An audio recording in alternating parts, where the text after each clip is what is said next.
আমি শুরু থেকেই বেশ খানিকটা সন্দেহ করে আসছিলাম এবং এর মধ্যে আপনাদের সামনে আমি নিজে এই বিষয়ে অনেক ধরনের প্রশ্ন উত্থাপন করেছি এবং সেই সন্দেহ এবং প্রশ্ন এখন এই মুহূর্তে বিএনপি সহ বিভিন্ন রাজনৈতিক দলগুলোর মধ্যেই বিরাজ করছে, তারা খানিকটা প্রকাশও করছে। জাতিসংঘের মহাসচিব অ্যান্টনিও গুতেরেসের এই যে 4 দিনের সফর এবং তার ফিরে যাওয়া, এর মধ্য দিয়ে তার বিভিন্ন যে কর্মসূচিতে অংশগ্রহণ করা আমার কাছে একেবারেই নজিরবিহীন মনে হয়েছে। এবং একথা সত্য, বাংলাদেশের রাজনীতিতে ভারত যুক্তরাষ্ট্রের যে সরাসরি কিংবা পরোক্ষ প্রভাব সেটা তো আমরা সবাই জানি। সাম্প্রতিক সময় চীনের অনেক ধরনের হস্তক্ষেপ আমরা দেখতে পাচ্ছি, কিন্তু জাতিসংঘের এইভাবে সরাসরি ইনভলভমেন্ট একেবারেই অপ্রত্যাশিত এবং নজিরবিহীন, একেবারেই নজিরবিহীন। আমার কাছে অন্তত তাই মনে হয়। কি এমন ইস্যু ছিল যে অ্যান্টনিও গুতেরেস 4 দিনের সফরে বাংলাদেশে এলেন? যেই জাতিসংঘের ইউএনএফপিওর মাধ্যমে রোহিঙ্গাদের মাথা পিছু যে খরচ মাসিক $12 থেকে $6 নামিয়ে আনা হলো, অন্যান্য রাষ্ট্র বা সাহায্য প্রদানকারী রাষ্ট্রগুলো তারা কমিয়েছে, কর্তন করেছে, সেগুলো তো জাতিসংঘের মাধ্যমেই বাস্তবায়িত হয়, তো তাদের মাধ্যমেই তো $12 থেকে $6 নামিয়ে আনা হলো। সেই জায়গায় এসে জাতিসংঘের মহাসচিবের তো কোনো ধরনের মুখ থাকে না যে এদেশে এসে বড় বড় কথা বলে যাওয়া, বরঞ্চ বিশেষ কোনো বার্তা থাকলে তিনি দিয়ে যেতে পারতেন। সে ধরনের কোনো বার্তা আমরা পেলাম না, কথা আমি আগেই আপনাদের সামনে জানিয়েছি। এবং তাহলে প্রশ্ন, কেন তিনি এলেন? এবং যেটি জানা গেল যে গোলটেবিল বৈঠকটির আয়োজন করা হলো শনিবার, সেটি জাতিসংঘের আয়োজনেই করা হয়েছে। তাহলে জাতিসংঘ কেন করলো? কেন তারা উপযাজক হয়ে এই ধরনের অনুষ্ঠানের আয়োজন তারা নিজ উদ্যোগে করলো? এবং তার পরের প্রশ্নটি হচ্ছে, তারা এটি করতে পারে কিনা? এই গোলটেবিল বৈঠকে কেন্দ্র করে অনেক রাজনৈতিক দল বিব্রতকর অবস্থা হয়ে পড়েছে।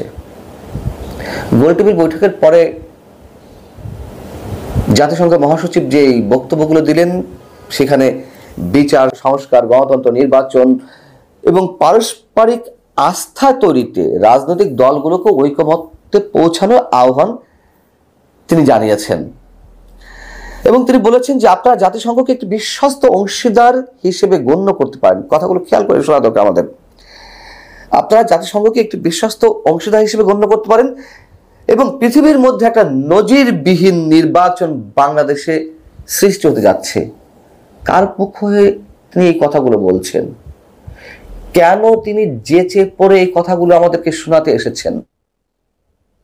কেউ কি জাতিসংঘের সহায়তা চেয়েছে নির্বাচন অনুষ্ঠানের জন্য? আমি এর আগে যে কথাগুলো বলছি সেই কথাগুলো আবারও খুব গুরুত্বের সঙ্গে তুলতে চাই এবং তুলছি।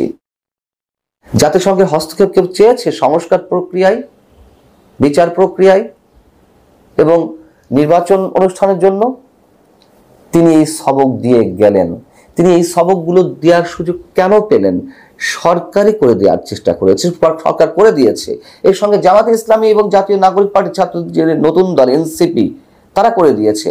তার কারণ জাতিসংঘ মহাসচিবের যে গোলটেবিল বৈঠক, সেখানে সংস্কার ইস্যুতেই নানান ধরনের মতানৈক্যতা ফুটে উঠেছে রাজনৈতিক দলগুলোর মধ্যে। প্রশ্ন হচ্ছে যে বিএনপি কেন গেল এই ধরনের বৈঠকে? না গিয়ে হয়তো উপায় ছিল না, তাদের সামনে সম্মান রাখা না রাখার বিষয়টি চলে এসেছে। কিন্তু বিএনপি প্রশ্ন অ্যারাইজ করতে পারত। সরাসরি সরকারের কাছে বিএনপি প্রশ্ন করা উচিত যে এই ধরনের প্রোগ্রাম কেন জাতিসংঘ করে, এবং বিএনপি সেই প্রোগ্রামে গেলেও এ সম্পর্কে অনেকটা খোলামেলায় মির্জা ফখরুলের বক্তব্য বেরিয়ে এসেছে। বিএনপি যে ক্ষুব্ধ বা মির্জা ফখরুল ইসলামের যে ক্ষোভ সেটি প্রকাশ পেয়ে গেছে। যেটা বলছিলাম যে বিএনপি কেন গেল, হ্যাঁ, বিএনপি আরেক দিক থেকে বলা যেতে পারে যে যেহেতু সম্মান রক্ষার বিষয়, বিএনপি এই বৈঠকটি অ্যাভয়েড করলে করতেও পারত। জাতিসংঘ মহাসচিবের সাথে তারা আলাদা সৌজন্য সাক্ষাৎ করতে পারতেন বিএনপি নেতারা, তারপরেও গেছেন। যাওয়ার পরে সাংবাদিকদের প্রশ্নের জবাবে মির্জা ফখরুল ইসলাম আলমগীর যে কথাটি বলছেন যে জাতিসংঘ মহাসচিব সংস্কারের ব্যাপারে কোনো কথা বলেননি। কথাটা তিনি সেভাবে বলবেন না। তিনি যে সব রাজনৈতিক দলগুলোকে নিয়ে বসেছেন নির্বাচন সংস্কার ইস্যুতে, এবং পরোক্ষ প্রত্যক্ষভাবে অনেক কথাই বলেছেন। তবে মির্জা ফখরুল ইসলাম আলমগীর কিভাবে কথাটা বললেন আমি ঠিক বুঝতে পারছি না। যাই হোক, তিনি বলছেন যে এটি আমাদের অভ্যন্তরীণ বিষয়। হয়তো মির্জা ফখরুল ইসলাম আলমগীরও এই বিষয়টি স্কিপ করে যাওয়ার চেষ্টা করছিলেন সাংবাদিকদের সামনে। মূলত এখানে সংস্কার যে কমিশনগুলো করা হয়েছে সেই বিষয়গুলো জাতিসংঘের মহাসচিবকে অবহিত করা হয়েছে। যে বিভিন্ন বিষয়ে সংস্কারের জন্য কমিশন গঠন করা হয়েছিল, সেই কমিশনগুলো বা কেন জবাব দিয়ে করতে গেলেন জাতিসংঘ মহাসচিবের কাছে? এগুলো কি জাতিসংঘ মহাসচিবের টাকায় হয়েছে? এই কমিশনগুলো কেন তারা বিভিন্ন বিষয় তার সামনে তুলে ধরতে গেলেন? মির্জা ফখরুল পরবর্তীতে যে বক্তব্যটা দিয়েছেন বা তার মুখ থেকে যে শব্দগুলো বেরিয়ে এসেছে, সেটি যে একটা ভয়ঙ্কর প্রশ্নের জায়গা থেকে এই শব্দগুলো বেরিয়ে এসেছে তা আমরা স্পষ্ট বুঝতে পারি। তিনি বলছেন যে আসলে এই গোল টেবিলটা আমি ঠিক বুঝিনি, মানে বোঝার মতো বিষয় না আর কি। তিনি এমনভাবে কথা বলে ফেলেছেন, ক্ষোভ প্রকাশ করেছেন, রীতিমতো বিস্ময় প্রকাশ করেছেন। এবং জামাতে ইসলামের পক্ষ থেকে সেখানে নির্বাচন, সুষ্ঠু নির্বাচন, বিচারিক প্রক্রিয়া, টেকসই গণতন্ত্র, জাতীয় ঐক্য ইত্যাদি বিষয় জাতিসংঘ মহাসচিবের সামনে উত্থাপন করা হয়েছে। আর জাতীয় নাগরিক পার্টি তারা তো পারলে সব কিছু ঢেলে দিয়ে উদারভাবে একটা বিচার সালিসের মাধ্যমে জাতিসংঘের কাছ থেকে পারলে সব কিছু আদায় করে নেয়, এমন একটা অবস্থা। আমরা এতদিন ভারতকে আমাদের মুরব্বী মেনেছি, আমরা যুক্তরাষ্ট্রকে মুরব্বী মেনেছি, এখন সাম্প্রতিক সময়ে কেউ কেউ চীনকে মানছি। এখন পারলে জাতিসংঘ আমাদের সব কিছু করে দিয়ে যাও। নাগরিক পার্টির আহ্বায়ক নাহিদ ইসলাম তিনি জুলাই সনদ থেকে শুরু করে সংবিধান পরিবর্তন, গণপরিষদ নির্বাচন, বিচার প্রক্রিয়া সব কিছু বিষয় সেখানে মামাবাড়ির আবদারের মতন তুলে ধরেছেন। সরকার এ ধরনের একটি অনুষ্ঠানের আয়োজন করতে পারত, যদিও সেটা প্রশ্নের সম্মুখীন হতো। সরকার খুব সুকৌশলে জাতিসংঘকে দিয়ে এই গোলটেবিল বৈঠকটির আয়োজন করেছে, যেটি আরো বেশি সন্দেহজনক। বেশি চালাকি করতে গেলে ধরা পড়ে যেতে হয়, কথা আছে না, এখন সবার কাছে স্পষ্ট খোলাসা।